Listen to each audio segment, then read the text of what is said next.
ये मैंने हर एक टॉपिक के लिए आपके लिए लिख दिया है। चाहे आप हिस्ट्री, पॉलिटी, कोई भी सब्जेक्ट हो, मैंने सारे नोट्स बना दिए हैं और हर एक टॉपिक मैंने लिख दिया है।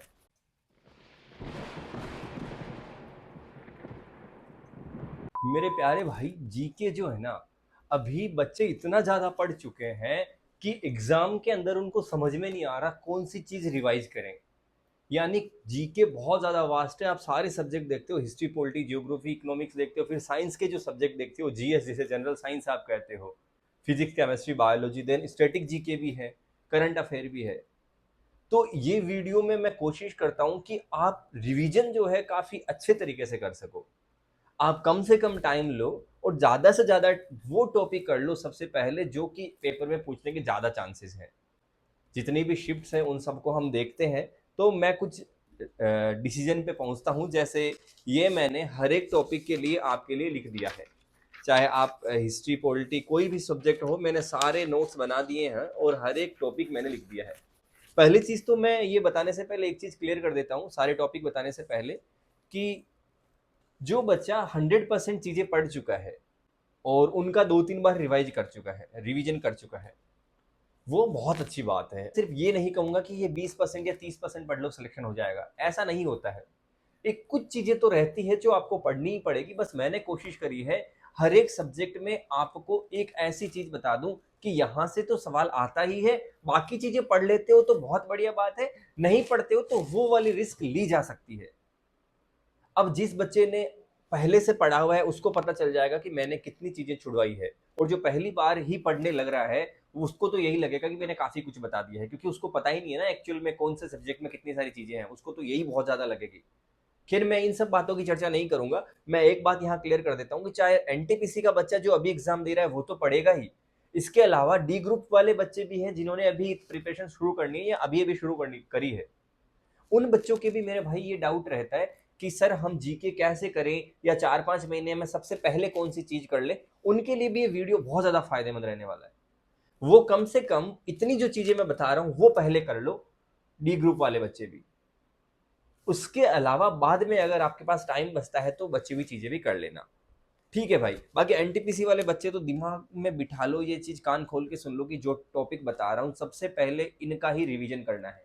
और अभी हमारे पास ज्यादा से ज्यादा टाइम थ्योरी का रिवीजन का है, अभी हमारे पास सवाल लगाने का ज्यादा टाइम नहीं है। तो इस वीडियो में मैं पूरी चीजें आपको बताऊंगा। आपको पता है जब भी मैं स्ट्रेटजी वीडियो लेके आता हूं हर एक चीज डिटेल से बताता हूं। तो चलो भाई अपन चलते हैं वीडियो की तरफ। तो ये देखो भाई, सबसे पहले ये चीज़ आपको पता है कि जीके जो है रेलवे में बाकी एग्जाम्स की बजाय ज़्यादा अच्छा पूछता है। इसलिए हम थोड़ा सा यहाँ पर जीके में ज़्यादा फोकस करेंगे और इस वक्त हम थ्योरी पे ज़्यादा फोकस करेंगे। पीवाईक्यू का हमारे पास बहुत ज़्यादा टाइम है नहीं। मैं सीधी सीधी जो बातें बता रहा हूँ इनको सीधा जहन में बिठा लेना। इस टाइम सिर्फ बुक से पढ़ना है, यूट्यूब वीडियो ज़्यादा नहीं देखनी है। बहुत ज़्यादा अगर स्ट्रेटेजी वीडियो देखे तो आपका भाई टाइम 100% खत्म हो जाएगा, मैं बता रहा हूँ। ज़्यादातर बच्चे यहीं पे मात खाते हैं, डर में रहते हैं, डिप्रेशन में रहते हैं।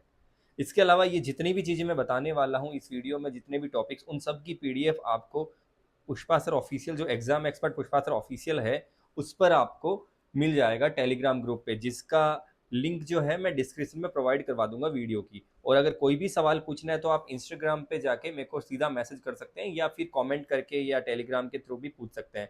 ये Pushpa sir official Instagram ID रहेगी, जिसका भी लिंक मैं आपको डिस्क्रिप्शन में दे दूंगा। इसके अलावा व्हाट्सएप चैनल भी मैं आपको बता दूंगा। ठीक है भाई, तो ऑल द बेस्ट मेरे भाई। सबसे पहले अपन बात करते हैं हिस्ट्री की। तो हिस्ट्री के अंदर देखो, सबसे पहले यहाँ पर क्या क्या पढ़ना है वो देख लो। एंशियंट हिस्ट्री जो रहेगी वो थोड़ी ज़्यादा इंपॉर्टेंट है, एंशियंट के सवाल पूछता है। अब यहाँ पर मैं बता रहा हूँ आपको, ज़्यादातर बच्चे को ये जो पहली बार देखेंगे उनको लगता है कि ये बहुत ज़्यादा टॉपिक मैंने बता दिए हैं, लेकिन जिस बच्चे ने पढ़ा हुआ है उसको पता है कि मैंने कितनी चीज़ें छुड़वाई है और कितनी चीज़ें मैं बता रहा हूँ। ठीक है मेरे भाई। तो सबसे पहले देखो, सिंधु घाटी सभ्यता जो है, इंडस वैली सिविलाइजेशन है, ये तो आपको पढ़ना ही पढ़ना है, 100% पढ़ना है। इसके अलावा वैदिक सभ्यता में आजकल वेदों के ज़्यादा सवाल नहीं पूछता है। इसमें वैदिक जो नदियां हैं, 4-5 जो अभी हमारी नदियां रहती है, 4-5 ऊपर की जो नदियां रहती है, सिंधु जो है ना, इंडस जिसे अपन कहते हैं, उसका वैदिक नाम क्या रहेगा, सतलज का क्या रहेगा। और इसके अलावा आपको पता है जो रावी है, व्यास का विपाशा, ये सारे जो नाम है ना, रावी पुरुषनी, शतशतुद्री, तो ये सारे जो नाम हैं वैदिक वो ध्यान रखने। इसके अलावा देखो जैनिज्म मैंने नहीं लिखा है इस, और धर्म में मैंने ओनली बौद्ध धर्म लिखा है। आपको बौद्ध धर्म तो पक्का पढ़ना है, इसके अलावा आप जैन या फिर दूसरे धर्म भी आप पढ़ते हो या सूफीज्म वगैरह पढ़ते हो, वो आपकी मर्जी, लेकिन ये पक्का पढ़ना है। देन इसके अंदर मगध जो एम्पायर है इसमें मौर्य को पढ़ना ही पढ़ना है। मौर्य से सवाल बनता है, चंद्रगुप्त मौर्य, अशोक, ये सारे के सारे महान इसमें सम्राट हुए थे, ये पक्का पढ़ना है। मगध के बाद देखो ये शुंग और सातवाहन जो है ये काफ़ी इंपॉर्टेंट डायनास्टी थी, वंश थे। और एक यहाँ पे शकों का एक इंपॉर्टेंट सवाल आता है कि सुदर्शन झील का निर्माण किसने करवाया था। और कुषाण जब आप पढ़ोगे तो उसमें कनिष्क को इंपॉर्टेंट समझ के पढ़ना है। इसके अलावा जो गुप्त वंश हैं ये दो देखो सबसे बड़े वंश हुए थे, मौर्य और गुप्त, यहाँ से सवाल हमेशा पूछा जाता है। इसके अलावा भी बीच में अगर आप सही से देखोगे तो बहुत सारे वंश हैं छोटे छोटे, है ना, कई सारी हरेंगा वेंगा डायनेस्टी है, वो मैंने छुड़वा दी है। जो पढ़ा हुआ बच्चा है उसको पता है कितनी चीजें बीच में से छोड़ चुके हैं।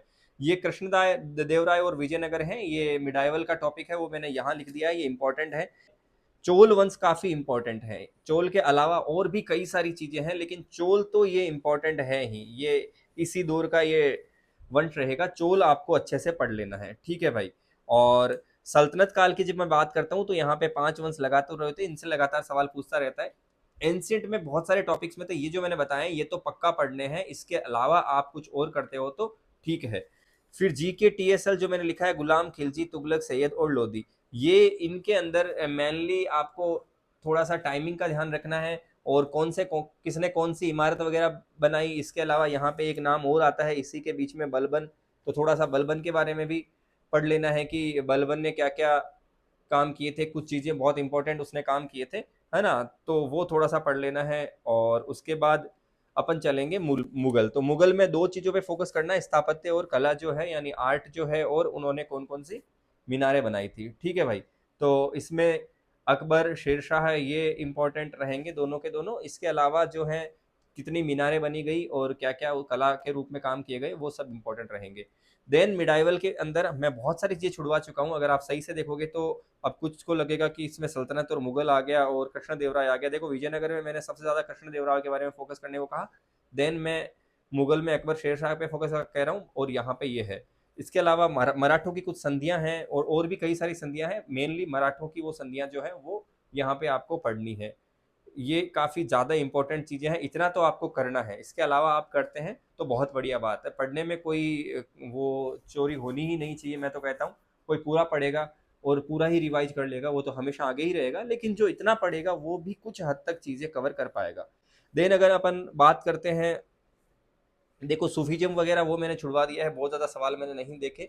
और इसी तरह पंजाब वाला जो पूरा, वहाँ के भी सवाल कम देखे गए। फिर भी कुछ यहाँ पे मैं धार्मिक और सामाजिक आधार जो आंदोलन वगैरह हुए हैं यहाँ के ज़्यादा पूछ लेता है। जो मॉडर्न के जो धार्मिक सुधार आंदोलन है और अलग अलग मोपला वगैरह अलग अलग विद्रोह जो हुए थे, उनके कुछ सवाल आता है, तो ये मॉडर्न में ये सारी चीज़ें आपको देखनी है। अब जब फॉरेनर्स आते हैं तो अलग अलग आते हैं, पहले उन्होंने कोई अंग्रेज आते हैं, पुर्तगाल आते हैं, वो थोड़ी सी हिस्ट्री आपको देख लेनी। देन इंपॉर्टेंट गवर्नर जनरल पढ़ने हैं। गवर्नर जनरल काफ़ी सारे हुए थे, लेकिन इंपॉर्टेंट में कौन कौन से हो जाते हैं, जैसे स्टार्टिंग में कौन कौन आए थे, है ना, जो फ्रांस का सबसे पहला कौन सा आया था, और पुर्तगाली पहला कौन सा आया था, अंग्रेज पहला कौन सा आया था। उसके बाद जैसे 1773 का जो बक्सर इस टाइम रेगुलेटिंग एक्ट आया था, उसके बीच में ही वहाँ पे प्लासी और बक्सर के जब युद्ध हुए थे तब कौन था। इसके अलावा कुछ गवर्नमेंट ऑफ इंडिया एक्ट आए हैं, है ना, भारत परिषद अधिनियम आए हैं, कुछ चार्टर एक्ट आए हैं 90 जो 1793, 1813, 1833 और 1853, जैसे मैं याद रखता हूँ 93, 13, 33, 53, तो 4 चार्टर एक्ट आए हैं। उस टाइम कौन था, 1857 की क्रांति हुई थी तब कौन था, पहला गवर्नर जनरल कौन है इंडिया का, बंगाल का गवर्नर जनरल कौन था, वाइस रॉय कौन था पहला भारत का, आज़ादी के टाइम कौन था। ये तो इंपॉर्टेंट चीज़ें हैं, मतलब इतने गवर्नर जनरल तो आपको ध्यान रखने हैं, कुछ खास खास जो इवेंट से जुड़े हुए हैं। इसके अलावा बहुत ज़्यादा आपको याद रखने की जरूरत नहीं है। देन कांग्रेस के कुछ सेशन याद रखने, जैसे पहला सेशन तो याद रखना है, और इसके अलावा कुछ इंपॉर्टेंट सेशन होते हैं, जैसे कि लाहौर अधिवेशन हो गया, वो काफ़ी इंपॉर्टेंट रहता है, जिसमें स्वराज्य की मांग कहाँ पे की गई, गांधी जी ने एकमात्र जिसकी अध्यक्षता करी थी, और जिसके अंदर ये जो कांग्रेस का दो भागों में टूट जाना, कांग्रेस का वापिस जुड़ना, ये सारी जो चीज़ें रहती है, ये लगभग 7-8 कांग्रेस के सेशन रहेंगे इंपॉर्टेंट, वो सारे आपको करने हैं। और इसके अलावा कुछ नारे और कुछ उपाधियां, जैसे कि तुम मुझे खून दो मैं तुम्हें आज़ादी दूंगा, मैं तुमको कह रहा हूँ थोड़ा सा तुम मुझे वक्त दो, मैं तुम्हें सिलेक्शन में बहुत ज़्यादा हेल्प दूंगा, है ना भाई। और इसके अलावा कई सारे टाइटल, जैसे सर की उपाधि मिली रविंद्रनाथ टैगोर को, गांधी जी को भी कई सारी उपाधियां मिली, भगत सिंह जी को उपाधियां मिली, तो वो जो उपाधियां वगैरह है, तो ये बेसिकली मैंने हिस्ट्री की चीज़ें बताई है। ये चीज़ें तो आपको मैं कह रहा हूँ 100% करनी पड़ेगी, इनके बिना सिलेक्शन लेना इम्पॉसिबल जैसा लगता है मेरे को। ठीक है भाई। देन अगर अब आगे अपन बात करते हैं पॉलिटी की, तो पॉलिटी में मेरे भाई जो संविधान सभा है उससे रिलेटेड फैक्ट देखने हैं, सारी की सारी जो समितियां हैं उनको नहीं रटना है। कुछ इंपॉर्टेंट मतलब जो मेजर समितियां हैं, मेजर कमेटी थी जो थी सात, उनको तो याद रखना है।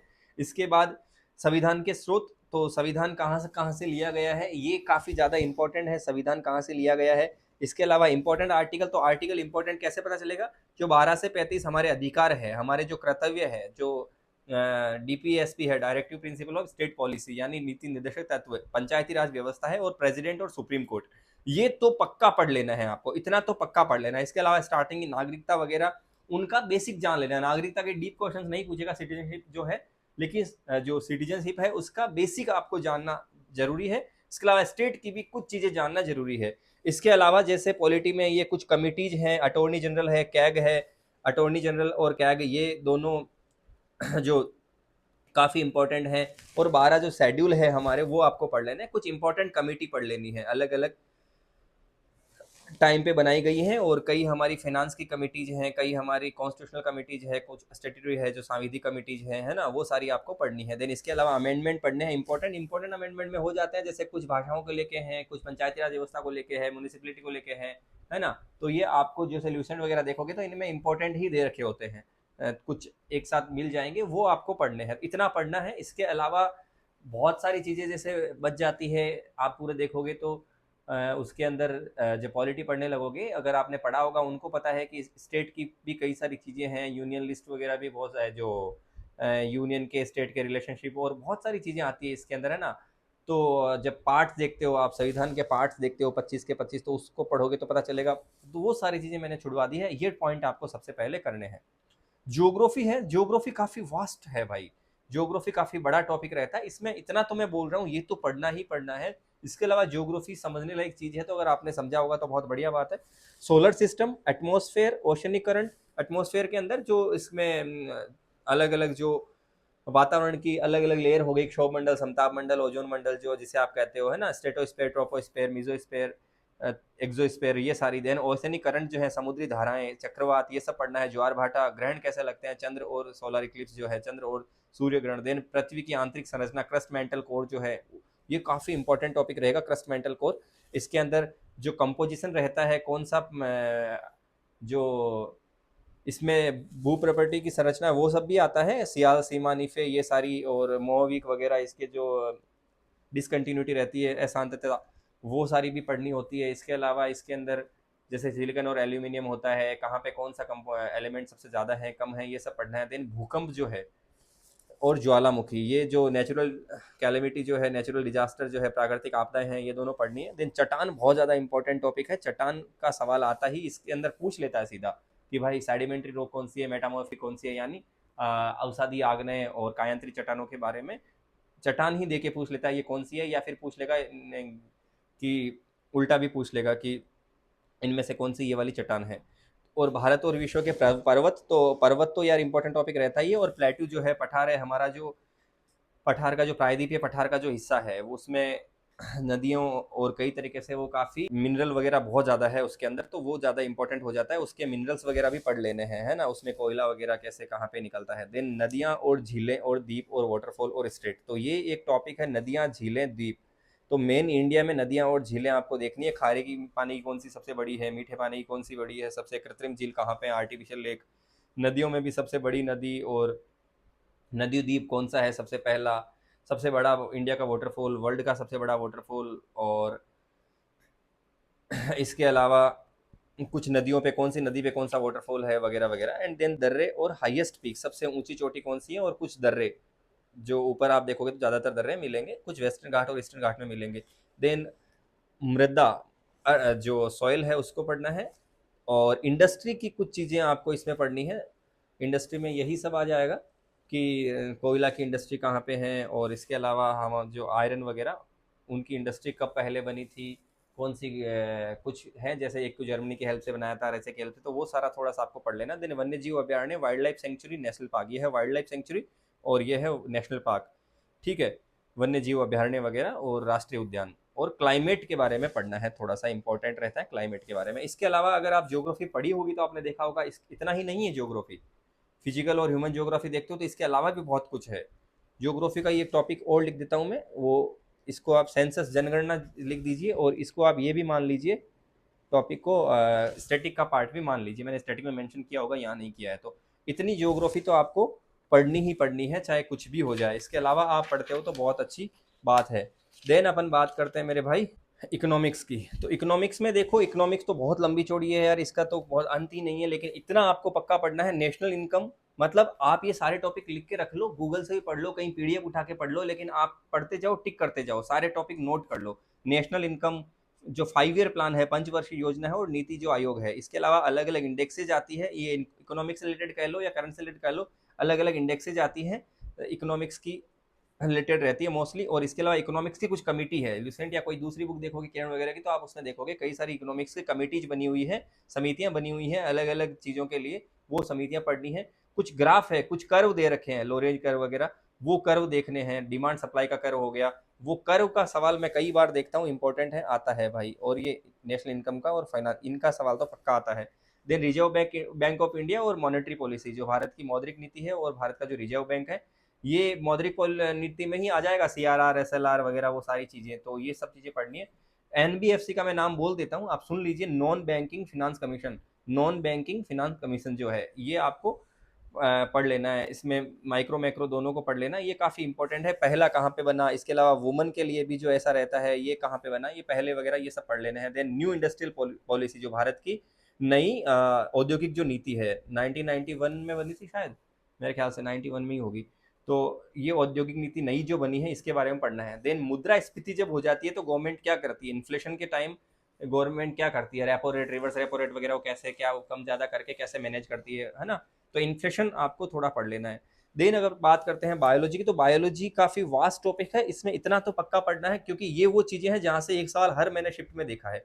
एक डिजीज़ का सवाल आता है, जिसमें दोनों टाइप के होते हैं डिजीज़, जेनेटिक डिजीज जो होते हैं, यानी जो अनुवांशिक रोग होते हैं वो भी, और दूसरे नॉर्मल जो रोग होते हैं बिना अनुवांशिक, वो भी, जो कि वंशानुगत नहीं होते हैं, हेरिडिटरी नहीं होते हैं, एक से दूसरे में ट्रांसफर नहीं होते हैं, वो भी। और दूसरा, सिस्टम जितने भी हैं हमारे, जैसे पाचन तंत्र हो गया, मस्तिष्क का हो गया, श्वसन तंत्र हो गया, है ना, जितने भी 4-5 जो हमारे स्केलेटन सिस्टम वगैरह जितने भी सिस्टम्स हैं भाई, वो सारे के सारे आपको पढ़ लेने हैं। देन कोशिका बहुत इंपॉर्टेंट टॉपिक है। अनुवांशिकी जो मेंडल मेंडल का जो है पूरा लो, ये जेनेटिक्स बहुत इंपॉर्टेंट है। देन किंगडम, दोनों किंगडम, प्लांट, मैं थोड़ा ये कैमरा वगैरह इस तरह से सेट है, लिख थोड़ा मुश्किल से पा रहा हूँ, प्लांट और एनिमल, प्लांट और एनिमल दोनों जो किंगडम है, ये आपको पढ़ लेने हैं, यानी जगत, जंतु जगत और पादप जगत, ये यहाँ से सवाल पक्का बनता है, ये भी बहुत ज़्यादा इंपॉर्टेंट है। देन न्यूट्रिशन जो है, माइक्रो न्यूट्रिशन भी होता है, मैक्रो भी होते हैं, जैसे कि कुछ प्रोटीन वगैरह ये चीज़ें हो गई, कुछ छोटे छोटे खनिज लवण वगैरह हो गए, वो हो गए, कार्बोहाइड्रेट वगैरह, तो ये न्यूट्रिशन सारे पढ़ने हैं। देन हमारा पारिस्थितिकी तंत्र, इसको कुछ लोग पारिस्थितिकी तंत्र अलग से टॉपिक लिख देते हैं, इकोसिस्टम पूरा अलग से टॉपिक लिख देते हैं, जिसमें कई सारे प्रोटोकॉल हुए थे, यहाँ पे मॉन्ट्रियल वगैरह, क्योटो वगैरह प्रोटोकॉल हुए थे, ठीक है भाई, ये काफ़ी इंपॉर्टेंट रहता है, क्योटो, मॉन्ट्रियल। और ये आजकल इसके सवाल भी आने लगे हैं, एक दो हर शिफ्ट में, इको सिस्टम के। तो पारिस्थितिकी तंत्र, इको सिस्टम, ये भी आपको पढ़ लेना है।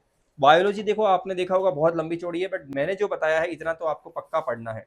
देन अपन चलते हैं फिजिक्स के अंदर। तो फिजिक्स में फॉर्मूले आप एक पेज में लिख के रखो, या आजकल तो सब बुक्स में एक जगह फॉर्मूले मिल जाते हैं। यूनिट्स, कौन कौन सी विमाएं वगैरह हैं, उनकी इकाई क्या है। गति के नियम तो आपको पता है इंपॉर्टेंट है, जो लॉ ऑफ मोशन है वो सबसे ज्यादा इंपॉर्टेंट है। देन प्रेशर, प्रेशर आपको पढ़ना है अच्छे से। ग्रेविटेशन, गुरुत्वाकर्षण जो है वो अच्छे से पढ़ना है। सरल आवर्त गति है, सिंपल जो पेंडुलम मोशन है, ये अच्छे से पढ़ना है। वेव्स, कई सारी वेव जो होती है, कई सारी तरंगे होती है, इसमें भी दो अनुदैर्ध्य और अनुप्रस्थ होती है, ट्रांसवर्स और दूसरी कौन सी होगी, लॉन्गिट्यूडनल होगी ना। तो इसके अलावा इसमें सबसे ज्यादा इंपॉर्टेंट जो होगी वो होगी साउंड वेव, ध्वनि तरंगे, है ना।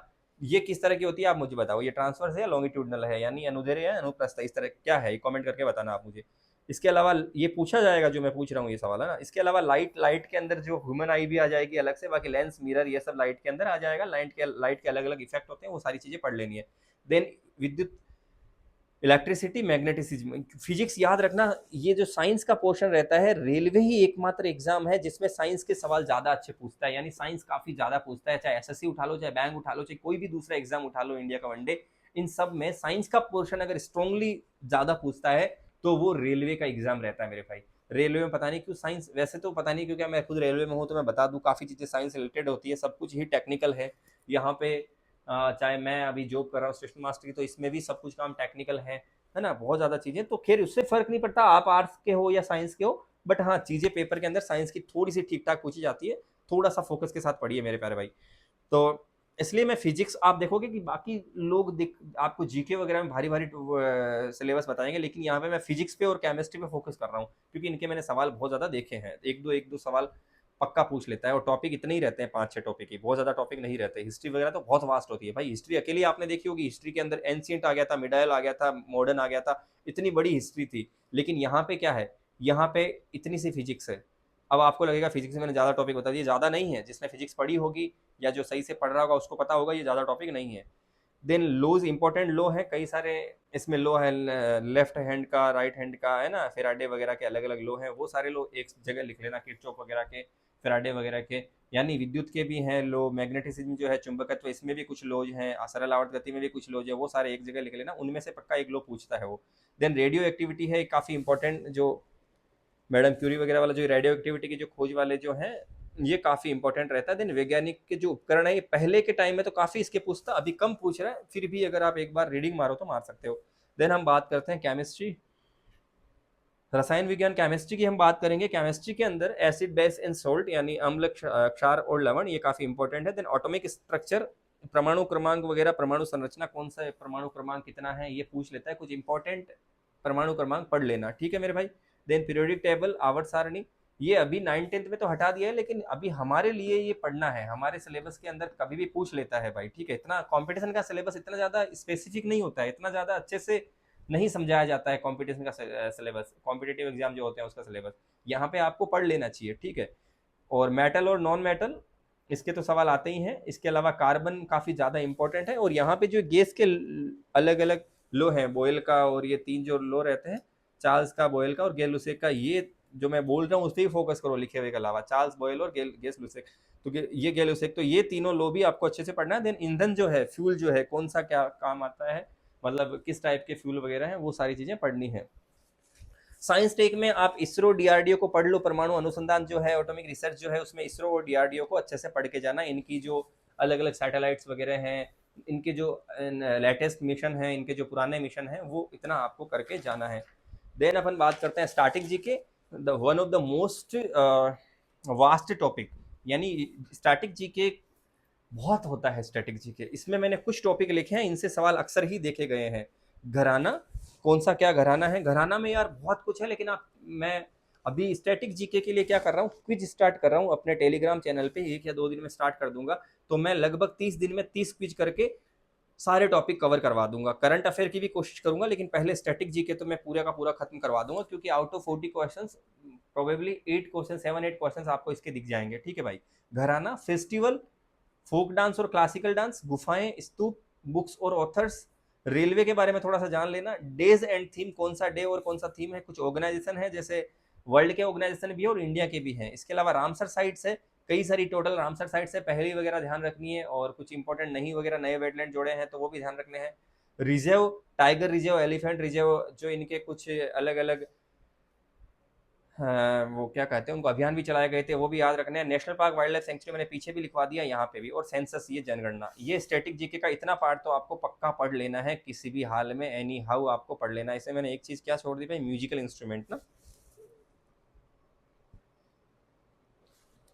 म्यूजिकल इंस्ट्रूमेंट, कौन क्या बजाता है ना, तो वो ये स्टैटिक जीके आपको पक्का पढ़ना है, ठीक है। देन करंट अफेयर के अंदर तो यार देखो, अब अगर कोई पूछता है करंट अफेयर कितने का महीने का पढ़े, तो आप या तो कोई ईयरली बुक ले लो, है ना, कई सारी ईयरली बुक आती है, कोई भी बुक ले लो, ईयरली बुक ले लो, स्पीडी की ले लो, एक काम करो, या कोई दूसरी कुमार वगैरह वगैरह किसी की लो तो भी कोई दिक्कत नहीं है। स्पीडी मैं हमेशा यही प्रेफर करता था, अभी भी करता हूँ, कभी पढ़ने का मन करे तो आप ये ले सकते हो। इसमें ये चीज़ें इंपॉर्टेंट उठा लो, और हर चीज़ के बारे में बहुत कुछ लिखा हुआ है, आपको कंप्लीट नहीं पढ़ना है कि यार हर चीज़ में रट के ही मानूंगा। 2-3 बार जल्दी जल्दी रीडिंग मार लो, रोज आधा घंटा दो। इसके अलावा मैंने कंप्लीट स्ट्रेटेजी वीडियो, अगर आपको पता हो तो, मैंने डाल दी है। लगभग काफ़ी लोगों ने देख लिया होगा यार अभी तक, तो वो वीडियो देख लो, उसमें मैंने एक एक चीज़ बताई है कि कौन से दिन कितना कैसे क्या सिलेबस करना है, ठीक है। तो स्पोर्ट्स के बारे में पूछता है, अवार्ड्स के बारे में पूछता है, अपॉइंटमेंट यानी नियुक्तियां, कौन कोई अभी रिसेंट में किसी की डेथ हो गई है, निधन हो गया है, obituary. Then government scheme, centre और स्टेट, मिलिट्री एक्सरसाइज और इंडेक्सेस, हैप्पीनेस इंडेक्स हो गई। इसके अलावा और भी कई सारी इंडेक्सेस आती है ना, प्रेस रिपोर्ट हो गई। अब इसके लिए अगर अपन बुक्स की बात करते हैं इन सब के लिए, तो अगर आप ल्यूसेंट वगैरह से पढ़ रहे हो तो बढ़िया है, अगर आपके पास अपने नोट्स हैं तो भी बढ़िया है। और किरण पब्लिकेशन की कुछ बुक्स मैंने अलग अलग बुक्स बताई थी, साइंस की अलग बताई थी, और जीके जीएस के लिए अलग इन्होंने बुक बना रखी है, एनसीईआरटी का सार वगैरह वो कर रहे हो तो भी बढ़िया है। कोई अलग बुक से अगर आपने पहले किया है, कुल मिला के वापिस भी उसी से करो। और जब बच्चा पहली बार कर रहा है तो उसको तो फिर जल्दी से ल्यूसेंट वगैरह या किरण वगैरह की डायरेक्ट जो फुल बुक है वही उठा लेनी चाहिए। वीडियोस देखने से अभी बचना चाहिए, ज्यादा से ज्यादा आपको थ्योरी पढ़नी चाहिए, ठीक है भाई। ओवरऑल मैं लास्ट में इतनी सी बात कहूंगा भाई, जितना होए उतना कर लो, पूरा तो आज तक हमारा भी नहीं हुआ, सिलेबस की मैं बात कर रहा हूँ। भोलेनाथ का नाम लेके लग जाओ भाई। तो मेरे भाई ये मैंने आपको सारे जो टॉपिक बताए हैं वो आपको अच्छे से कर लेने हैं। अगर आप इतना कर लेते हो तो मैं गारंटी लेता हूं कि आप 35+ स्कोर कर लोगे, ठीक है। वीडियो आपने पूरा देखा है, मतलब आप वाकई में सीरियस एस्पिरेंट हो। अच्छे से पढ़ाई करो भाई, किसी भी तरह की बार बार स्ट्रेटजी वीडियो देखने की बजाय एक बार जो मैंने ये टॉपिक बता दिए हैं सीधा पढ़ने लग जाओ। आपके पास टाइम बहुत कम है, बात क्लियर हो रही है आपकी। शांति से पढ़ाई करो, कम से कम वीडियो देखो, ज़्यादा से ज़्यादा रिवीजन करो। और रिवीजन भी आप भाई ज़्यादा से ज़्यादा बुक से पढ़ के करो, अपने नोट्स पढ़ो, अपने बुक्स पढ़ो। वीडियो से क्वेश्चन लगाना, वीडियो से थ्योरी रिवाइज करना, वो सब बंद कर दो अभी। मैं सारी बातें सीरियस होकर आपको बता रहा हूँ। अगर आप मानते हो मेरे भाई, तो आपको पता है पोस्ट इस बार उतनी ज़्यादा है नहीं सिलेक्शन लेने के लिए। अगर आप मेरी बातें मानते हो तो आपके चांसेस तो बढ़ जाएंगे, ये बात फिक्स है। तो ठीक है भाई, बिल्कुल एग्जाम में अभी स्ट्रेस नहीं लेना है, टेंशन नहीं लेनी है, बिल्कुल भी सोचना नहीं है रिजल्ट में क्या रहेगा क्या नहीं रहेगा। वही होगा जो लिखा होगा। अपना काम है मेहनत करते रहना, मेहनत करते रहना, मेहनत करते रहना, ठीक है भाई। आप सिर्फ अपनी मेहनत में कमी मत रखो, फिर बाकी चीजें भगवान खुद दे देगा। जिस दिन माँ सरस्वती को लगेगा कि हाँ भाई इसने इतना कर दिया है, तो वो आपका उधार नहीं रखेगी, वो आपको सूद सहित सब कुछ लौटाएगी। हमको भी लौटाया है भाई, और लौटाए जा रहे हैं अभी तक। हमने जो पास में मेहनत करी है उसके फल अभी तक मिलते जा रहे हैं, और ये हमेशा मिलेंगे। बात पे भरोसा रखो, मेरी पे, खुद पे भरोसा रखो, भोलेनाथ पे भरोसा रखो, और अच्छे से तैयारी करो। मिलते हैं अगली वीडियो में। हमेशा खुश रहो, खूबसूरत रहो। बाय बाय, टेक केयर, जय हिंद। अपनी सेहत का ध्यान रखें भाई, एग्जाम में थोड़ा खुश रह के अच्छे से पढ़ाई करो। चलो भाई, बाय।